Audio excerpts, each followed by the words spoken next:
Hello friends, welcome to రుచి వంటిల్లు. ఈరోజు మనం మిక్స్డ్ పికిల్ చాలా టేస్టీగా ఎలా తయారు చేసుకోవాలో చూద్దాము. ఈ పచ్చడిని మనం 10 నిమిషాల్లో చాలా సింపుల్గా ప్రిపేర్ చేసుకోవచ్చు. వేడివేడి అన్నంలో కలుపుకొని తింటే ముక్కలు కూడా క్రిస్పీగా తగులుతూ చాలా టేస్టీగా ఉంటుంది. సో లేట్ చేయకుండా వీడియోలోకి వెళ్ళిపోదాం.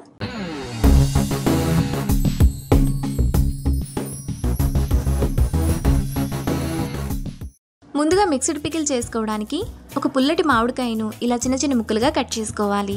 తరువాత 2 క్యారెట్లను పైన చెక్కు తీసుకొని ఇలా చిన్న చిన్న ముక్కలుగా కట్ చేసుకోవాలి. దొండకాయలను కూడా కడిగి తుడుచుకొని ఇలా చిన్న చిన్న ముక్కలుగా కట్ చేసుకోవాలి.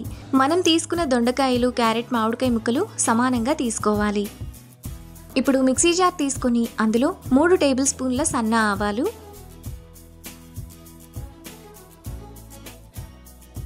1/2 టేబుల్ స్పూన్ కంటే కొంచెం తక్కువ ఫ్రై చేసుకున్న మెంతులు వేసుకొని మెత్తగా మిక్సీ వేసుకోవాలి.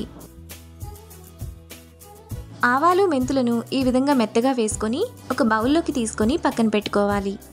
ఇప్పుడు అదే మిక్సీ జార్లో 2 పెద్ద సైజు వెల్లుల్లిపాయలను ఒలిచి మిక్సీ జార్లోకి వేసుకోవాలి. ఇప్పుడు మూత పెట్టుకొని కొంచెం బరకగా మిక్సీ వేసుకోవాలి.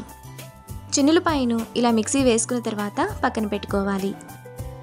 ఇప్పుడు ఒక బౌల్ తీసుకొని ముందుగా మనం కట్ చేసి పక్కన పెట్టుకున్న మామిడికాయ ముక్కలు 1 కప్పు, క్యారెట్ ముక్కలు 1 కప్పు, 1 కప్పు దొండకాయ ముక్కలు వేసుకోవాలి. ఇప్పుడు 1/2 టీ స్పూన్ పసుపు, 3 టేబుల్ స్పూన్ల కారం,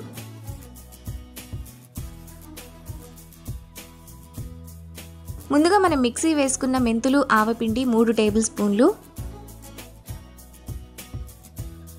2.5 టేబుల్ స్పూన్ల ఉప్పు, ముందుగా మిక్సీ వేసుకున్న చిన్నులపాయలు వేసుకొని కారం అంతా ముక్కలకు పట్టేలా చేత్తో బాగా కలుపుకోవాలి.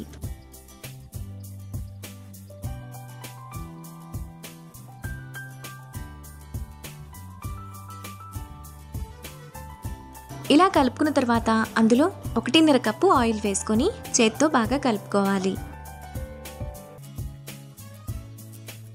మీకు ఆయిల్ సరిపోకపోయినా ఉప్పు తగ్గినా మళ్ళీ వేసుకుని కలుపుకోవచ్చు.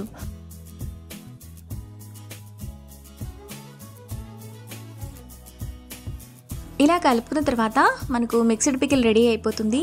ఈ పచ్చడిని వెంటనే సర్వ్ చేసుకోకుండా ఒక 2 గంటలు ఆగిన తర్వాత తింటే పచ్చడిలో ఊటంతా ఊరి టేస్ట్ బాగుంటుంది. ఇప్పుడు ఈ పచ్చడిని మూత పెట్టుకొని 2 గంటల సేపు పక్కన పెట్టుకోవాలి.